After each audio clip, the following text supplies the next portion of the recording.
I wanted to say something in response to BGS IBMOR's responses to my video entitled Black Women 2019 Do What You Want. He brought up a point that I made where I said that if it was up to me, most of these black men would not get any pussy.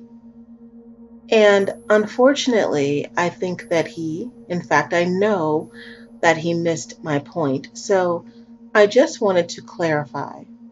The reason that I feel that most of these black men would not get any pussy if it was up to me is because black men do not want to marry. And because they don't want to marry, at least they don't want to marry black women, then no, most of these niggas would not get any pussy if it was up to me. This is a response to Allie Emmett. Now, Allie, I understood you the first time about black people or black men not getting any pussy because of marriage. And my response is go ahead and do it. In fact, it would be a whole lot better if black women actually did that, or women in general actually did that, because it can't be just black women. And since we're using the word niggas as far as them not getting any pussy, I think these bitches should keep their legs closed and their pussies to themselves. That would solve half of the ills or most of the ills in the black community, because that is the way it was set out to be in the first place. Have strict restrictions on a black woman's womb or a woman's womb, period.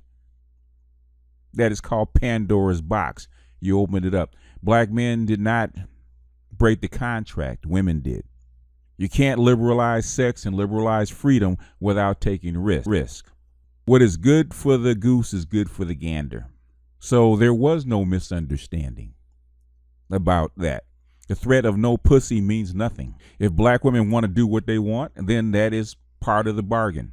You can do what you want with your womb, do what you want with your life, and everything else. If black women were still holding up to the old contract, there probably wouldn't be an issue about getting married. Marriage is more than just pussy. You, of all people, Allie Emmett, I thought would know that, but evidently not. Black women still believe that pussy rules, and pussy is the end all be all. When you hear black men say things like, we're fucking these hoes to sleep, we're lying to these bitches, we're pumping and dumping, and we are not even going to tell them our real names, and thousands of black males co-sign these very sentiments, do men with this mentality deserve pussy? What I do think is that perhaps the people that listen to this type of rhetoric are so few that maybe it doesn't make that much of a dent in collective behavior. At least that's my hope.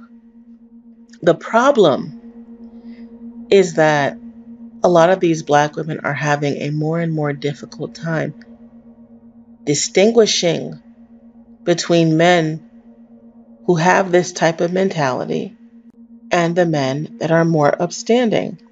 Black men are very quick to tell black women to call other black women out, but too many black men are hesitant to call out the bad black men. Without making these distinctions, you are setting up an environment where more black women will distrust the collective of black men. Because to a black woman, many of you, look, think, and act the same.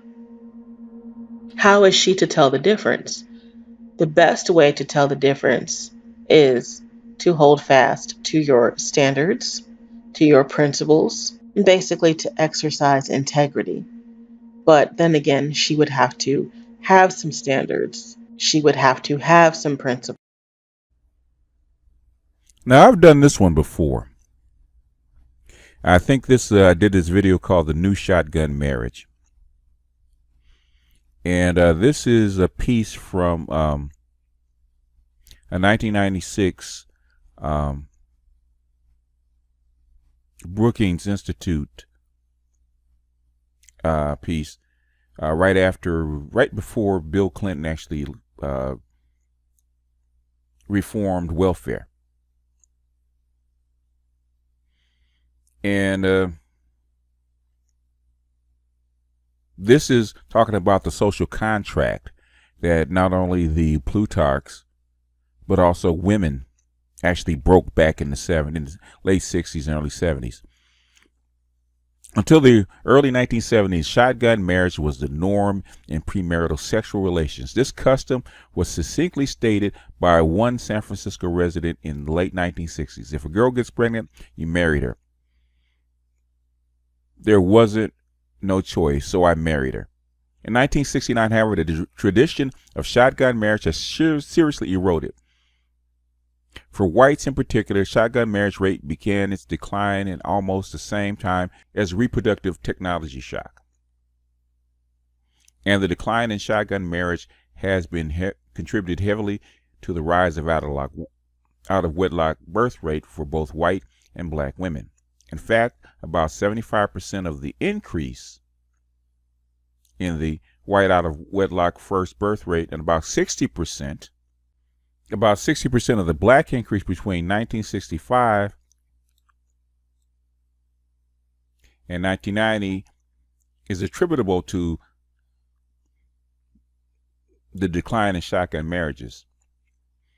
If the shotgun marriage rate had remained steady from 1965 to 1990, white out of wedlock birth rates would have only risen about 25%, and black out of wedlock rates would have increased only 40% as much. What links liberalized contraception and abortion with the declining shotgun marriage rate?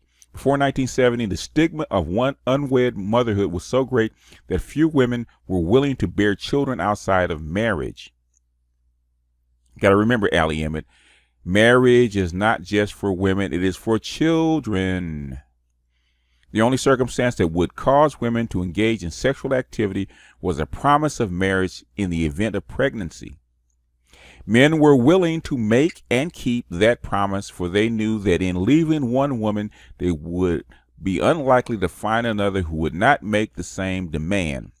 Even women who would be willing to bear children out of wedlock could demand a promise of marriage in the event of pregnancy. The increased availability of contraception and abortion made shotgun weddings a thing of the past. Women who were willing to get an abortion, who reliably used contraception, no longer found it necessary to condition sexual relations on a promise of marriage in the event of pregnancy. But women who wanted children, who objected to abortion for moral or religious reasons, who were unreliable in the use of contraception, found themselves pressured to participate in premarital sexual relations without being able to exact a promise of marriage in case of pregnancy. Here we go. These women feared correctly if they refused sexual relations, they risked losing their partners. Sexual activity without commitment was increasingly expected in premarital relationships.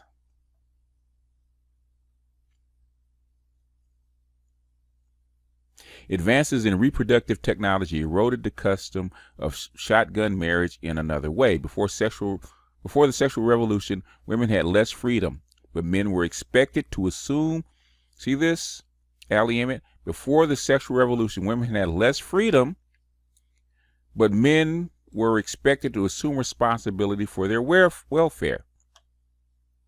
Today, women are more free to choose, but men have afforded themselves a comparable option. If she is not willing to have an abortion or use contraception, the man can reason, why should I sacrifice myself to get married? By making the birth of the child the physical choice of the mother, the sexual revolution has made marriage and child support the choice of the father. Many men have changed their attitudes regarding the responsibility for unplanned pregnancies. As one contributor to the internet wrote recently to the Dad's Rights news group, since the decision to have the child is solely up to the mother, I don't see how both parents have responsibility to their child. That attitude, of course, makes it far less likely that the man will offer marriage as a solution to a couple's pregnancy quandary, leaving the mother either to raise a child or give it up for abortion. Unlike other statistics we have mentioned, the shotgun marriage rate itself underwent only gradual change following the early 1970s. Why did it not change as dramatically as the others? For two reasons. First, the shotgun marriage was an accepted social convention, and as such it changed slowly. It took time for men to recognize that they did not have to promise marriage in the event of a pregnancy in exchange for sexual relations. In other words, it's barter. You got freedom, we got free pussy. It may also have taken time for women to perceive the increased willingness of men to leave them if they demanded marriage. As new expectations formed, social norms readjusted, and the shotgun marriage rate began its long decline. These are not my words.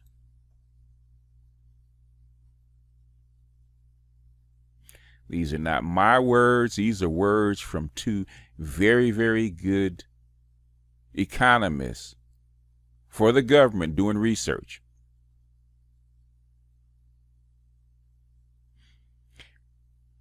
Here's another one, and this is going to be the last piece because this is a long section.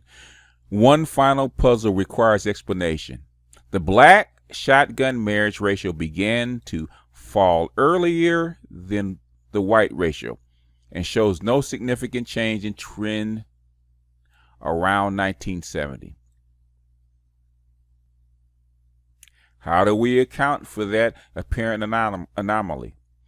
Here, federal welfare benefits may play a role. For women whose earnings are so low that they are potentially eligible for welfare, an increase in welfare benefits has the same effect as an out-of-wedlock birth, as a decline in the stigma to childbearing out of wedlock. The difference in welfare eligibility between whites and blacks and the patterns in benefits rising in the 1960s and falling thereafter may explain why the decline in the black shotgun marriage rate began earlier than for whites. Because blacks on average have lower incomes than whites, they are more affected by changes in welfare benefits. As a result, the rise in welfare benefits in the 1960s may have had only a small impact on white shotgun rate, but resulted in a significant decrease in the black shotgun marriage rate.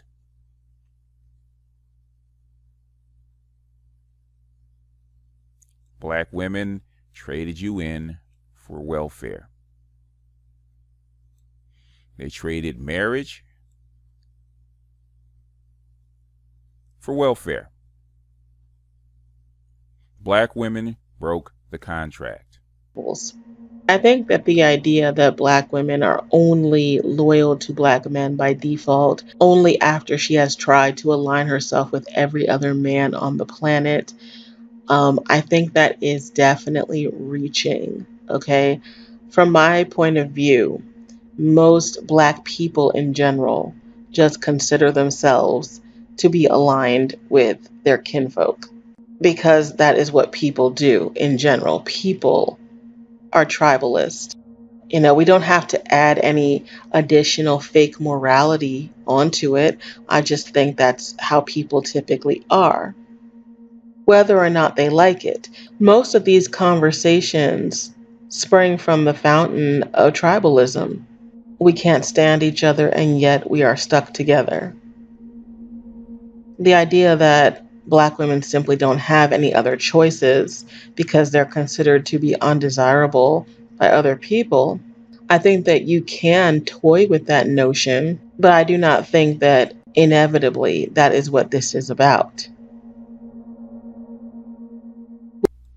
There we go with the options thing again.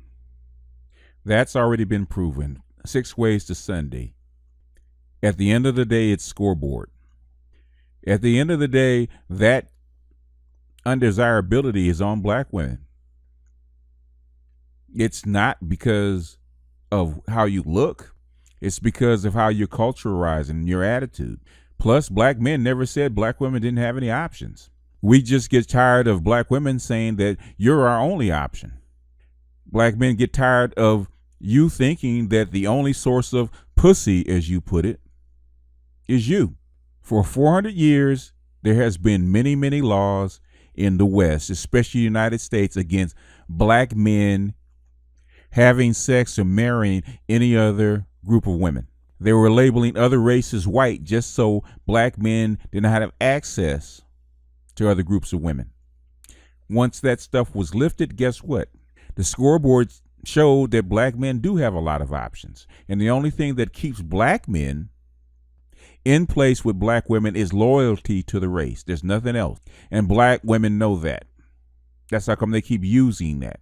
That's how come they keep trying to shame black men into staying loyal to them so that black men will think that they don't have any options. That's how come most black men don't give a shit if black women swirl. We could care less. Black men always say, if you like it, we love it. Just don't try to restrict ours if you're going to do the same. What is good for the goose is good for the gander. When you meet a black woman in the street or at an event, if you meet her online,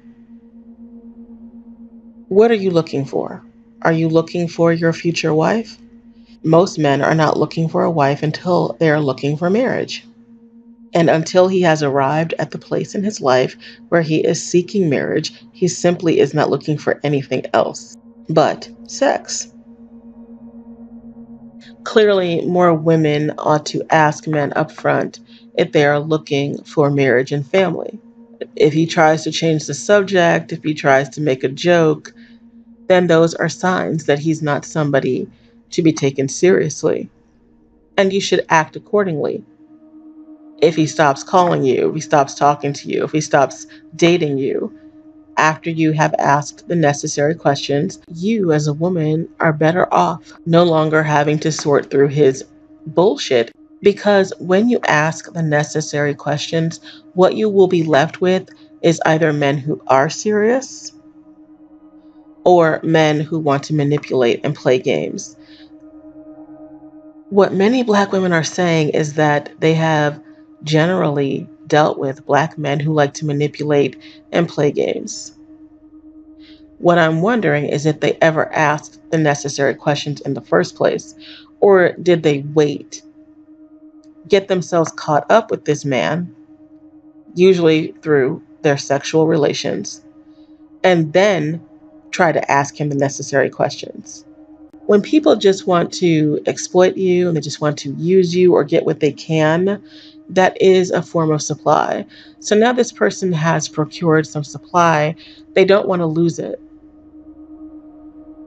After you've been sleeping with somebody or doing his laundry, preparing his meals, cleaning his home, and 6 months into it, you start asking about marriage and children, more than likely he's going to spin you a story. He's going to delay, he's going to distract, and he's going to mislead and manipulate you to keep the relationship going because he does not want to lose that supply.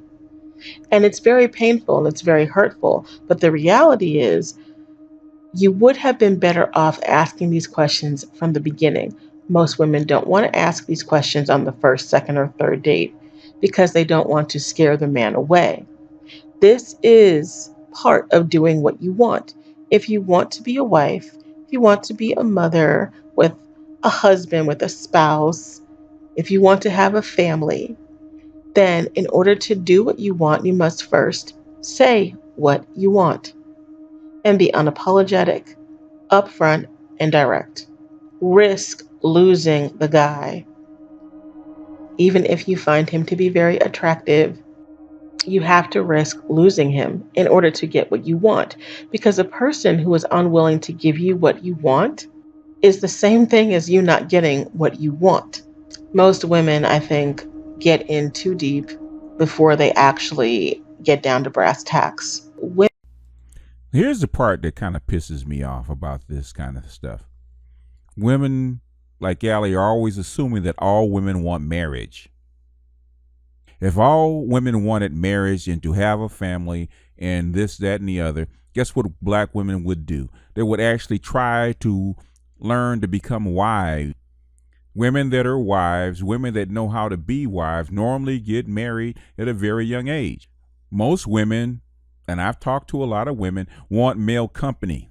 They want male relationships. They want emotional attachments to men, to a man, to their man. This is why, even if whether they want marriage or not, they lie and they're afraid of losing a man. But since most modern women don't have anything to trade for a relationship with a man, guess what the default is? It's called sex. The biggest fallacy is that men want women's non-sexual attention. They just want to date and hang out with a woman and do things for a woman just because.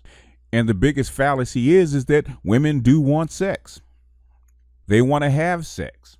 They want to have sex with men. So the vast majority of women, black women included, are doing what they want. But they're not willing to take the L, just as you said, Allie Emmett. That's the problem. They don't want to take that L. It's a negotiation. You don't get this for free. You don't get a man's loyalty and support for free. And you don't get a marriage and a wedding ring just for pussy.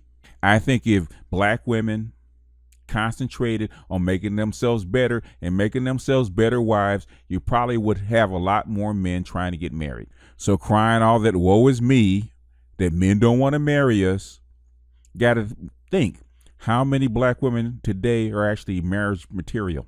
How many black women are out there that are anything above just vagina? How many women, black women in particular, take in account of what men really want? I can say not many. From what I've heard, from what I've seen, not many at all. Women have been socialized in this country not to go for what they want, but to be the one that chases, to be the one that pines, to be the one that is long suffering, to be the one in the position of unrequited love. And women need to unlearn this and deprogram and do what they want. Black women say they want a husband, they say they want a family, and they need to start leading with that. People would rather be caught up in my words that were harsh, but the reality is, if he is what these men call the bad black man, then no, you should not be giving him any pussy. And you definitely shouldn't be having his children. And you certainly should not be wasting your time on him. In fact, if you really listen to what I was saying, you will understand that I was agreeing with a lot of the rhetoric that black men put on social media. Stop choosing the bad black men. How can you possibly complain about a good experience? Stop complaining and start being proactive. Do what you want. Get what you want. If you want to travel, but you've been waiting because you'd rather travel with a spouse, don't wait. Get the passport, take the vacation, see the world. Some people will say, well, I know plenty of black women who travel. So do I. I also know many black women that are waiting. They don't want to go to Paris. They don't want to take a cruise because they want to do that with someone who is special. Really, they're saying they want to do that with a man, but he's not coming. If you want to wear weave, but brothers say they prefer naturals, but you've been natural for the past 3 years and there's no brothers knocking down your door, then go get a weave. Do what you want. If you've been wanting to go natural, but black men are telling you that you'll never find a man because men like long, straight hair, but the man is not coming, then go natural. Do what you want. And doing what you want is very important. This is how you actually find like minded individuals. But I don't even think that black women are in the place where they should be thinking about simply getting a guy. They should concern themselves with cultivating their lives on their own terms. Simply be accountable for all the decisions that you make. I don't want to hear about Black women's lives being destroyed because some man did something to her. What I want Black women to do is focus on themselves. And she can look to the left and she can look to the right and she can see that nobody was there directing her, influencing her, convincing her, persuading her in any way, shape, or form. She did it herself because she wanted to. If you want to go back to school, but you're concerned that you won't have enough time for your boyfriend, who you've been dating for the past 4 years, and he still hasn't said boo about marriage, do what you want. Go back to school. Get your degree, get your credential, get your certification, get your license.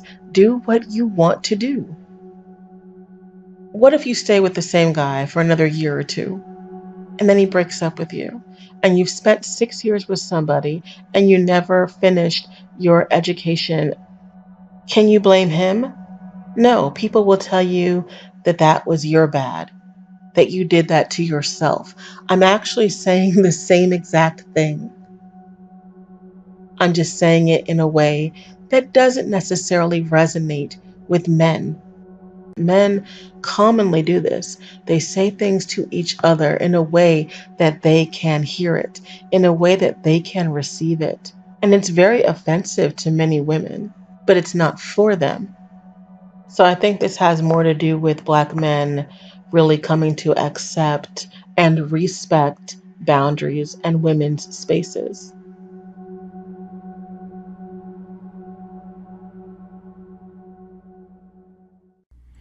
I don't know where this comes from that black women are brainwashed to look for guys. That is called a biological drive that starts hitting girls when they're about 12 years old, when they go into puberty. The culture does not brainwash women into wanting guys. In fact, the gynocentric feminist ideal tells you to what? Get your degree, get your education, get your career going, get your certification. They tell you everything that's the exact opposite. Travel. In fact, the reason that the girls are dating the bad boys and not getting married and getting the cute guys or the fun guys or whatever is because that's exactly what the culture tells them to do. Because having guys take you out, take you on trips, take you on the adventures that you deserve, as this one chick said, is exactly why they do it. They are doing what they want. Nobody goes to school and studies and anything else like that is because that's what they want to do. They do that because they have to. They've been telling black women and black girls especially for 100 years to go get your education and don't depend on no man. Am I right or wrong, Allie Emmett? Black women have been saying for the last 50 years that they don't need a man, right? Right, Allie Emmett? The government has been financing black women to do exactly what they want, anytime they want, any way they want, for the last 60 years. Black men have been pumping and dumping only for the last 20 or 30. It ain't been that long. It ain't like it's been 60, 70 years. This is very, very new. As I proved in Frazier's book, black women have been doing exactly what they have want to do for the last 150 years. It ain't changed. Unfortunately, black women have control of the black community, not black men. There is no black patriarchy. There is no men holding you down. There is no man making you do what you want to do. Or should I say, making you do what you don't want to do. That doesn't exist. As I have said before, black women are doing what they want to do. The reason they trade sex for fun and entertainment and resources and goods and services is because that's what they want to do. Black women don't give up sex just to give up sex. Just like a man will give up his resources, his time, and his money for a woman that looks good, the same reason a black woman will give up her pussy for a man that looks good. It's called human nature. Black women have babies for men that they like or they love or they're infatuated with because it's called human nature. Black women have babies. And half the time, black women have babies on their own without the man's permission or even acquiescence. And as far as cooking and cleaning and all that other kind of stuff that black women say that they're doing, 90% of the time, that's bullshit. Back in the day, yeah, maybe. Back in the day, women would clean up. They would clean up your apartment. They would court you. That's how black women courted you. They don't do that no more. That's how come you're left with sex. That's your only card because you're not really valuable for anything else. That's your bad. And black men have no problem with black women doing what they want and taking accountability. But unfortunately, black women can't say that without throwing men under the bus. Even with the swirlers, you can't convince a woman to swirl unless you throw black men under the bus. You can't just say black and white men are better. You have a better life with white men, because that's not necessarily true. What you have to say is that being with black men is so bad and so horrible, he's going to treat you so badly and do you so bad that you might as well have this as an option. The first thing men say, if you want to have more sex, you want to have pussy, then you have to be better. You have to have a better job. You got to dress better. You have to demand what you want and stop listening to women complain. Black men are very good at holding their L. In fact, we always say that. Men have to chase. Men have to put out. Men have to prove. Men have to prove their worth before they do get any pussy, for the most part. Black men don't just get pussy or get pussy gifted to them. They earn that pussy. Women are not on a corner flagging men down, asking them, do they want some free pussy? That, my dear, does not exist. And that's where we divide about this bullshit. You're not giving up free pussy. You might not be getting the price that you want for it. Even back in the day, a man was not going to trade his freedom and marriage for just pussy without some coercion, like shotguns in his back and that he got to marry her. That woman still had to prove that she was marriage material, which is woefully inadequate. Woefully inadequate as I see now. Black women don't even want to lose weight. They don't even want to keep themselves in shape. Black women don't even want to learn how to cook anymore or clean because they don't give a shit. They don't respect the men that they say they want to marry, do they? That's the issue. That's the elephant in the room. Black women are doing what they want to do. They're stuffing their gullet. They are doing what they want to do. They're having sex with men that they like because that's what makes them tingle. That's what makes them feel good. If they wanted to hold out and demand marriage, half these chicks or 90% of these chicks would be virgins, and they're not. So Allie, Emmett, they are doing what they want. So and the other stuff that they're talking about are lies. My financial advisor told me a long time ago, people can say anything, but they put their money on what they believe in. Women can say anything that they want. They can complain about they want, but they're going to put their money or their pussy in what they believe in, what they really want. And I always tell guys, don't believe what women say. Look at what they do. And if they're doing it, especially black women in this country, they're doing what they want. That's all I got for you, Allie. This is my last response to it. Good luck with getting black women to listen to you. Peace.